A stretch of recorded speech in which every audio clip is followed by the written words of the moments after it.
Hello everyone, welcome to our channel.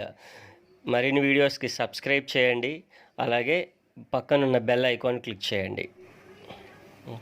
28/4/2020 current affairs.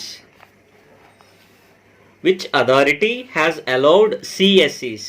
CSC full form Common Service Center is UIDAI, like Aadhaar. Full form కూడా మనకి important. దీనికి unique identification authority of India. So ఇది ఈ organisation మనకి ఏం చేసింది అంటే ఆధార్ సంబంధించినటువంటి వర్క్స్ అన్నీ కూడా త్రూ మనకి సిఎస్సిస్ ద్వారా చేసుకోవచ్చు అనమాట. అరౌండ్ 20,000 సిఎస్సిస్ ద్వారా మనం చేసుకోవచ్చు. ఇది కొత్తగా స్టార్ట్ అయింది మనకి. So will now able to offer the service అనమాట. మనకు అది యూస్ చేసుకోవచ్చు. Union minister for communication Ravishankar Prasad. So ఇది మనకి స్టాటిక్ బిట్. సో ప్రతి డేలో కూడా ఒక యూనియన్ మినిస్టర్ కోసం నేర్చుకుంటే it will be easy. So మనకి దానికోసం అని చెప్పి ఒక్కొక్క మినిస్టర్ నేర్చుకుందాం. So union minister for the communication వచ్చేసి మనకి Ravishankar Prasad. With state government recently started Jagananna Vidya Deevena scheme Andhra Pradesh. So ఇది మనకి స్టూడెంట్స్ కోసం ఫీజ్ రియంబర్స్మెంట్, అంటే those who are studying ITI, అలాగే బీటెక్, అలాగే బీఫార్మసీ, సో అలాగే ఎంబీఏ, అలాగే ఎంసీఏ అండ్ బీఈడి, ఇలా ఈ కోర్సులని చదివే వాళ్ళందరికీ కూడా ఏంటంటే 15,000 to 20,000 ఫీజు రియంబర్స్మెంట్ ఇస్తున్నారనమాట. సో సీఎం వచ్చేసి మనకి ఆంధ్రప్రదేశ్కి జగన్మోహన్ రెడ్డి, అలాగే గవర్నర్ వచ్చేసి బిశ్వభూషణ్ హరిచందన్. అది మనకి ఇంపార్టెంట్, ఇక్కడ రాస్తున్నాను నేను. గవర్నర్ వచ్చేసి Biswabhusan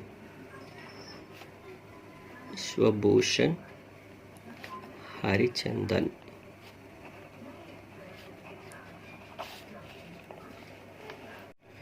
Largest hole in the ozone layer is now closed due to atmospheric conditions is confirmed by Copernicus Climate Change Service, C3S అని చెప్తాం.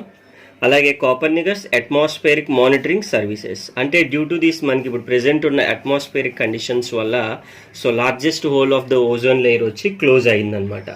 సో మనకి ఓజోన్ లేయర్ ఏమవుతుంది అని అంటే జనరల్గా it works as a protective shield కదా మనకి ozone layer. So it prevents the UV rays from the sun. మనకి సన్ నుంచి ఏవైతే మనకి వచ్చే యూవీ రేస్ ఉంటాయో సో వాటి నుంచి మనకి ప్రొటెక్ట్ చేస్తూ ఉంటుంది అనమాట. If it is UV rays కానీ మనకి అది ఓజోన్ లేయర్ లేకుండా ప్రొటెక్ట్ అవ్వకపోతే you will get skin cancer అనేది రావడానికి స్కోప్ ఉంటుంది మనకి. సో అది మనకి ఇంపార్టెంట్. సో లార్జెస్ట్ హోల్ ఎవరు అది కన్ఫర్మ్ చేశారని అంటే ఈ రెండు ఇంపార్టెంట్ మనకి సర్వీసెస్ అనేవి. Which state government has announced an insurance cover 50 lakh for journalist is Assam. Assam state వచ్చేసి ఎస్పెషల్లీ ఫర్ ద ఎవరైతే ఉన్నారో మనకి జర్నలిస్ట్, ఇప్పుడు కోవిడ్-19 మనకి దానికి సంబంధించి సో ఫైట్ చేస్తున్నాము. సో జర్నలిస్ట్కి 50 lakhs వచ్చేసి ఇన్సూరెన్స్ కవరేజ్ ఇచ్చింది. ఈ ఎర్లియర్గా అయితే even for the police also ఇచ్చింది అనమాట 50 lakhs అగైన్. అది కూడాను పోలీస్ వాళ్ళకి కూడా సో ఇన్సూరెన్స్ కవర్ ఇచ్చింది. సో అస్సాంకి నేర్చుకున్నాం కాబట్టి దానికి సంబంధించిన స్టాటిక్ సంబంధించిన డీటెయిల్స్ కూడా మనం నేర్చుకుందాం. CM of Assam Sarbananda Sonowal is the CM of Assam. అలాగే గవర్నర్ జగదీష్ ముఖి.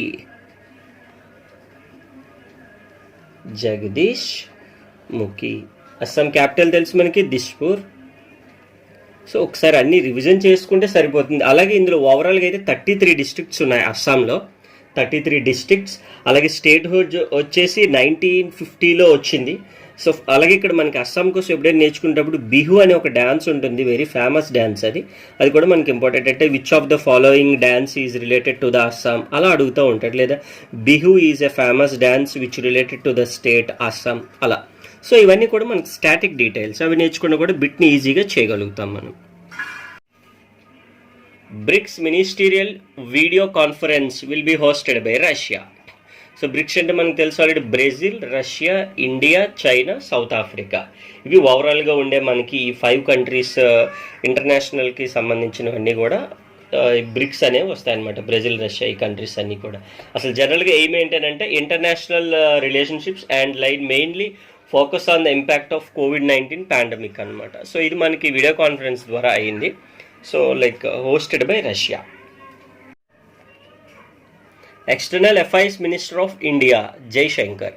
ఇప్పుడు పైన మనం చెప్పుకున్నాం కదా బ్రిక్స్ అని చెప్పేసి. సో అఫ్ కోర్స్ మన ఎక్స్టర్నల్ అఫైర్స్ మినిస్టర్ అటెండ్ అయ్యారు, జైశంకర్. సో ఇందాక ఒక మినిస్టర్ నేర్చుకున్నాం మనం కమ్యూనికేషన్కి, రవిశంకర్ ప్రసాద్. అలాగే ఎక్స్టర్నల్ అఫైర్స్ మినిస్టర్ అంటే జైశంకర్, అది మనం గుర్తుపెట్టుకోవాలి. President of the US, Donald Trump, nominated the new envoy to the OECD, Manisha Singh. So ఇక్కడ మనకి ప్రతి కంట్రీకి కూడా ఓఈసీడీకి ఒక్కొక్క ఎన్వాయ్ ఉంటారు. సో మన జనరల్గా ఓఈసీడీ అంటే ఏంటంటే organisation for economic cooperation and development.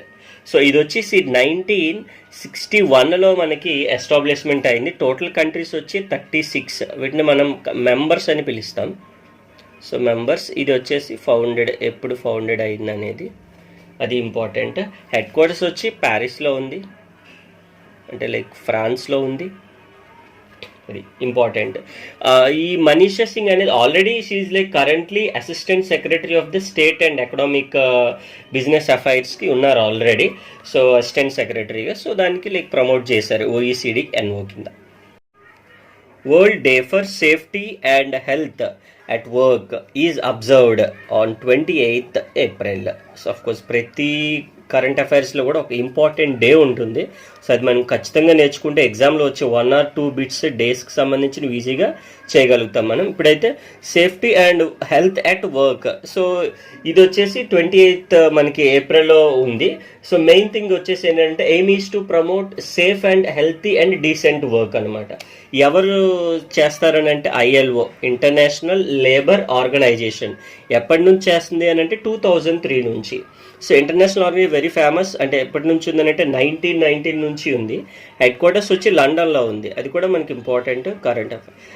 లండన్లో ఎక్కడనంటే UK, యునైటెడ్ కింగ్డమ్. సో ఇదంతా మనకి లైక్ స్టాటిక్ సంబంధించిన డీటెయిల్స్ అనమాట. ILO ఇంటర్నేషనల్ లేబర్ ఆర్గనైజేషన్ అని ఎప్పటి నుంచి డే సెలబ్రేట్ చేస్తుంది, అలాగే ఫౌండెడ్ ఎప్పుడు అనేవి. సో ఇదైతే మనకి కరెంట్ అఫైర్స్లో వచ్చే బిట్ ఏంటంటే 28th April is the safety and health at work అనే డేని మనం గుర్తుపెట్టుకోవాలి. MD and CEO of Bharti Airtel Gopal Vittal. So ఇప్పుడు మనం కొత్త అపాయింట్మెంట్ కాదు, but Bharti Airtel and Nokia, so ఈ రెండు కూడా ఏంటంటే signed deal. So about like $1 billion కింద సైన్ చేశారనమాట. సో దట్ మనకి సో దే మే ఆస్క్ అనమాట భారతీ ఎయిర్టెల్ MD CEO ఎవరంటే గోపాల్ విఠల్ అని మనం గుర్తుపెట్టుకోవాలి. President and chief executive officer of Nokia Rajeev Suri. ఇందాక పైన చెప్పాం కదా భారతీ ఎయిర్టెల్ అండ్ నోకియా ఈ రెండు వచ్చేసి మనకి లైక్ సైన్ చేసుకున్నాయని చెప్పేసి. Like both had signed deal about $1 billion sign చేసుకున్నాయి. Because of like in order to enhance the network capacity of that Airtel. So Bharti Airtel ఏదైతే ఉందో నెట్వర్క్ కెపాసిటీ ఇంక్రీజ్ చేయడానికి. $1 బిలియన్ అంటే జనరల్గా billion nothing but 100 crores. So 100 crores into $1 like dollar. So now the dollar is about 69.25 కదా. So change అవుతూ ఉంటుంది, అంటే current effects rate అంటాం దాన్నే. సో మల్టిప్లై చేసుకుంటే యూ విల్ గెట్ అరౌండ్ 6925 ఇలా వస్తుంది క్రోర్స్, అంటే అబౌట్ 7,000 crores అనుకుందాం. సో ఇది MOU జరిగిందనమాట, memorandum of understanding between Bharti Airtel and Nokia. So దీనికి సంబంధించిన ప్రతి పాయింట్ మనం గుర్తుపెట్టుకుంటే బిట్ ఎలా అయినా జనరేట్ అవుతూ ఉంటుంది అనమాట. అందుకని ప్రతి ఇన్ఫర్మేషన్ మనం నేర్చుకోవాలి. Which bank recently launched special borrowing scheme for SHGs అంటే self help groups is IOB, Indian overseas bank. Self help groups ఎవరైతే ఉన్నారో వాళ్ళకి స్పెషల్ బారోయింగ్ స్కీమ్ కింద ఒక బ్యాంక్ స్టార్ట్ చేసింది. లైక్ మనం డోక్రా అలా చెప్తా ఉంటాం కదా వాళ్ళనమాట. సో అందులో మనకి లైక్ 15 to 20 members ఉంటారు ఒక్కొక్క గ్రూప్లో. సో IOB బ్యాంక్ వచ్చేసి వాళ్ళకి ఒక కొంత అమౌంట్, అంటే like each SHG can avail a loan of around 5,000 వరకు చేసుకోవచ్చు. అదే గ్రూప్ అయితే మనకి 1 lakh వరకు ఇస్తారనమాట. అది ఇందాక చెప్పుకున్నాక 15 to 20 members ఉంటారని ఓవరాల్గా, అంటే మాక్సిమం 20 members ఉండొచ్చు. సో 1 lakh వరకు మనం లోన్ని అవైల్ చేసుకోవచ్చు. ఏ బ్యాంక్ ద్వారా అంటే ఇండియన్ ఓవర్సీస్ బ్యాంక్. మరి CEO of that Indian overseas bank ఎవరు? కర్ణం శేఖర్. ఇది ఇంపార్టెంట్ మనకి. అలాగే హెడ్ క్వార్టర్స్ ఎక్కడ ఉంది మనకి? Chennai. Of course head quarters is very easy to remember. A bank అయినా స్టార్టింగ్లో ఐ వచ్చింది అనుకోండి మనకి చెన్నై ఉంటుంది.